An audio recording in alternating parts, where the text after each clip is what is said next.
Oi pessoal, tudo bem? Hoje nós estamos aqui para mais um bate-papo sobre educação e família. E hoje nós vamos falar sobre projetos. Os projetos que nós podemos criar com atitudes simples e que terão grande relevância para a vida das pessoas.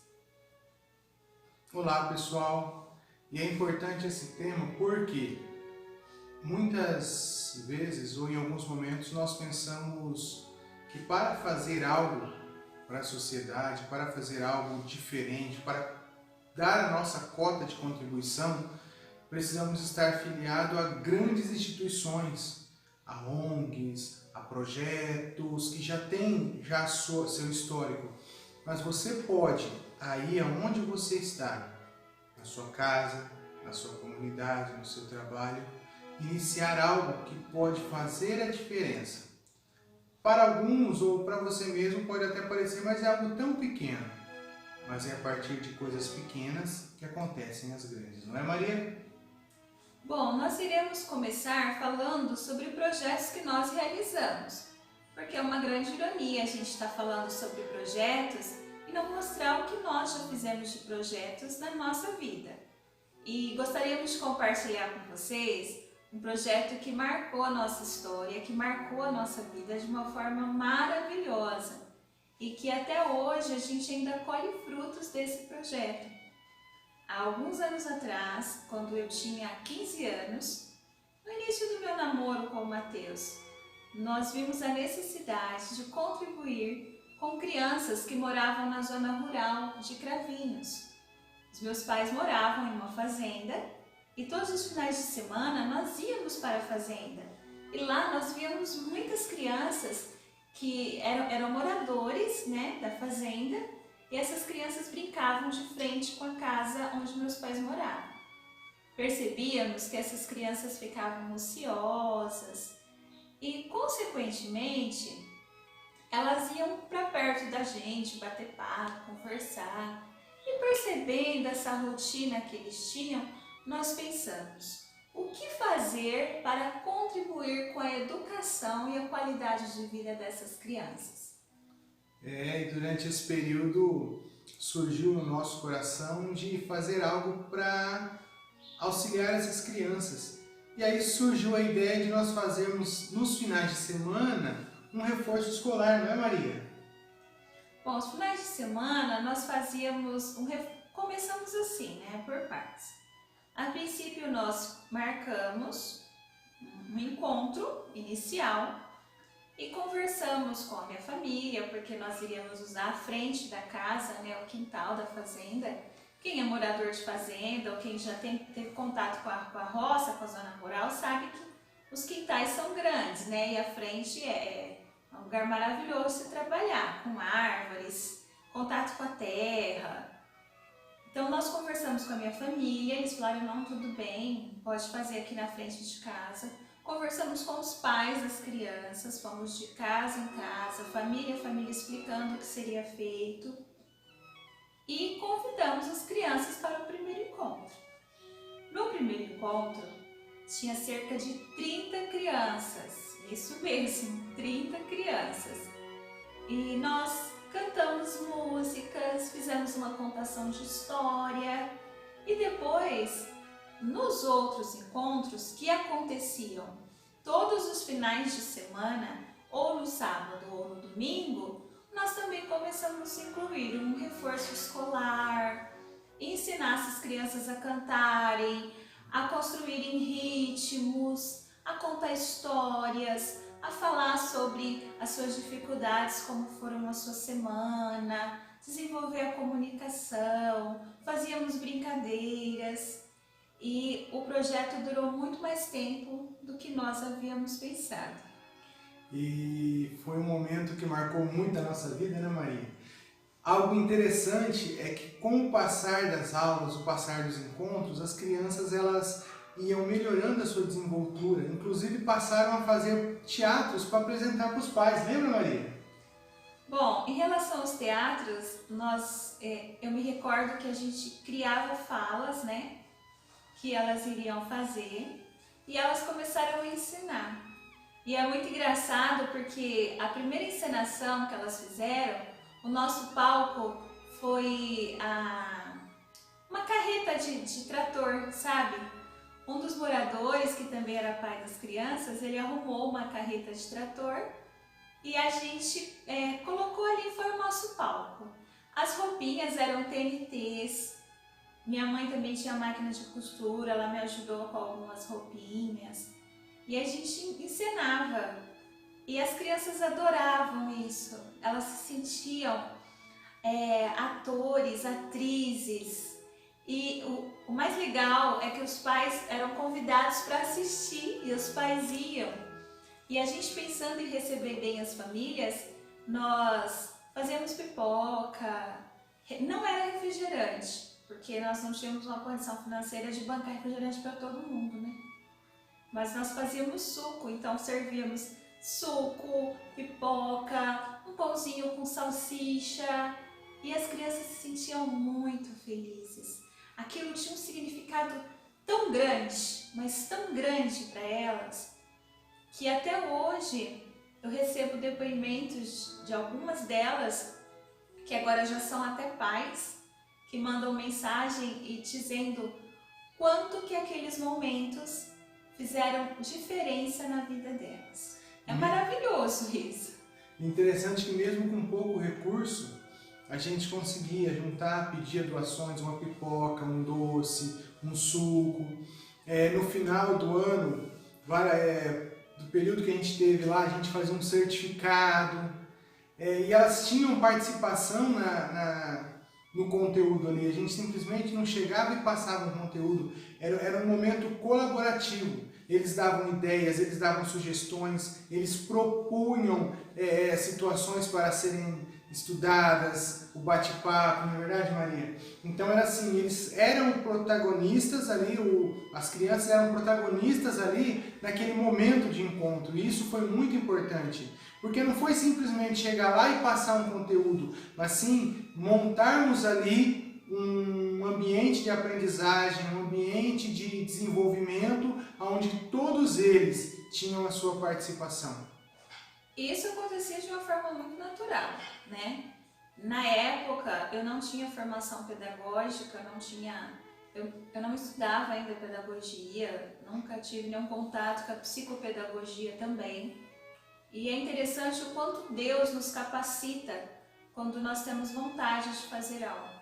Porque muitas pessoas, elas têm a vontade e não têm a formação, mas faz de uma forma tão maravilhosa, como se fosse um doutor no que faz, né? E muitas pessoas, é doutor, é mestre e faz de uma forma tão horrível que nem parece que estudou tanto para aquilo. E Deus, ele nos capacita. Hoje, quando eu olho, eu estou aqui com algum material que eu guardei ao longo desses anos. Quando eu olho o material, eu fico surpresa às vezes que eu falo, como que eu escrevia isso se eu nem sabia o que era pedagogia?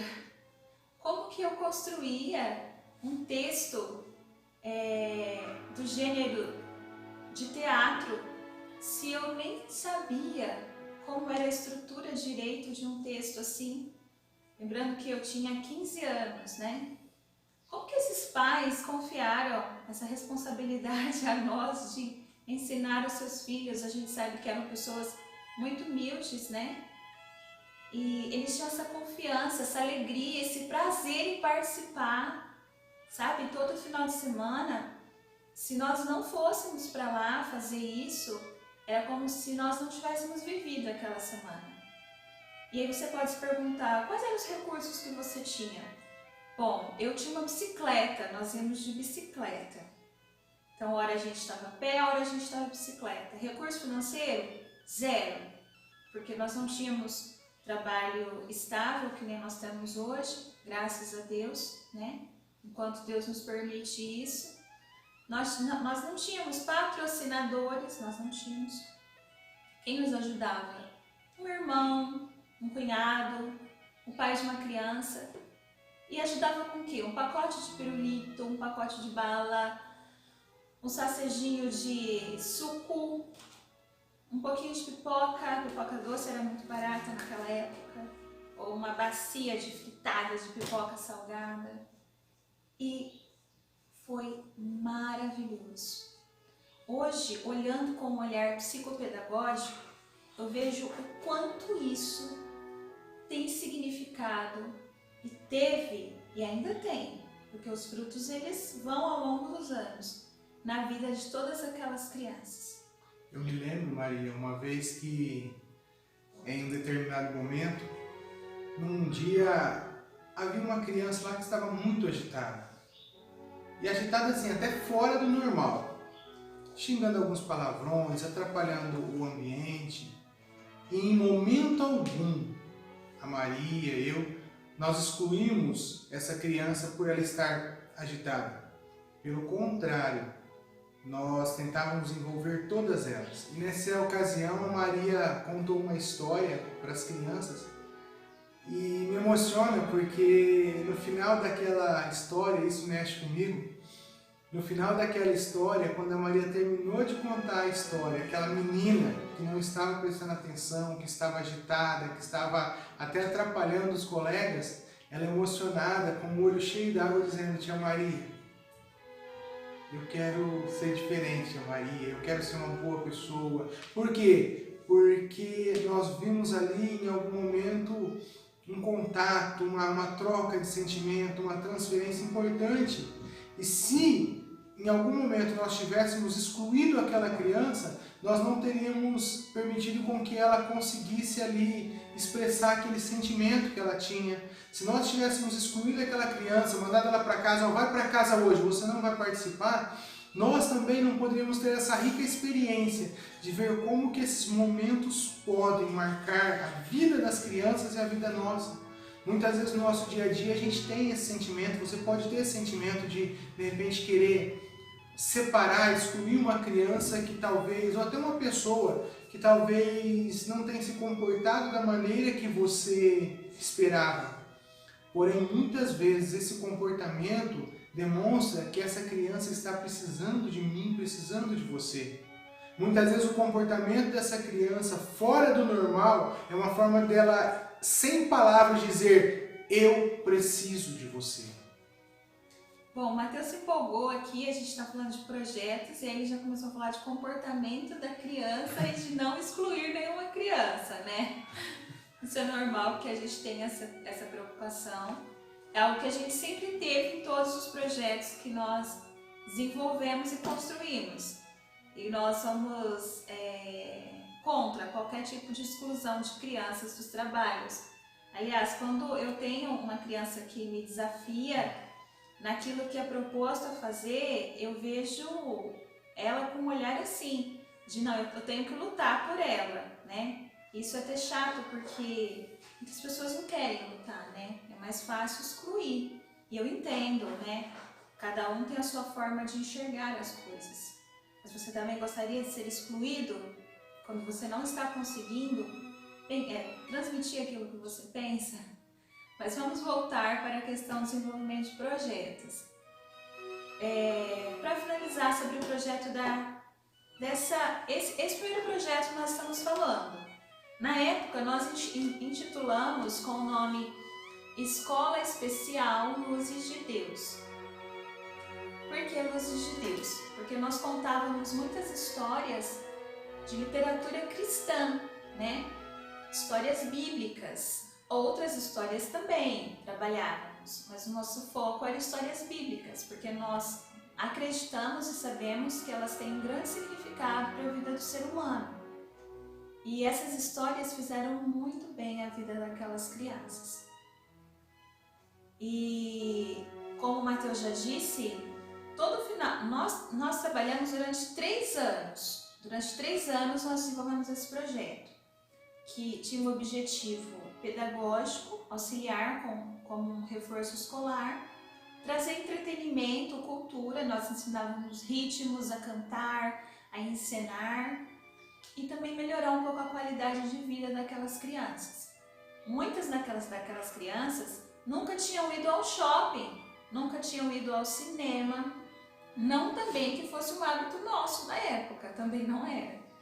Mas eu me recordo que teve um final ao longo desses 3 anos, que nós tivemos o desejo no nosso coração de levar essas crianças para conhecer o shopping e para assistir um filme no cinema e comer um lanche no shopping. Só que imagina, eram muitas, né? Então a gente teria a questão do transporte, autorização dos pais, os recursos. A ideia surgiu no final de um ano. Ao longo do ano inteirinho nós ficamos juntando recursos, pedindo para um, pedindo para outro, separando um pouquinho das nossas contas, conversando com um amigo, com outro, e no final do ano nós conseguimos levar. E vocês vão conferir isso nas fotos, vocês vão poder ver. O olhar delas era algo fantástico, sabe? Sair de uma fazenda, um lugar pequeno que limitava a sua visão de mundo, e ir para uma grande cidade, que é igual Ribeirão Preto, entrar num cinema, que era hábito de pessoas da classe média alta, e para aquelas crianças, né, que também tinham uma condição igual a nossa antes, mas nós já acessávamos esses tipos de diversão, e elas ficaram maravilhadas com o cinema. Elas ficaram eufóricas de ver a estrutura do shopping, e aquilo deu uma ampliação de visão de mundo para elas. E nós fomos a pé até a cidade, elas todas arrumadinhas. Na cidade nós pegamos o ônibus, fomos para Ribeirão Preto, passamos o dia no shopping, comemos um lanchinho, assistimos o filme e voltamos para casa. E na despedida era só abraço e beijo, abraço e beijo. E aquela era a nossa recompensa.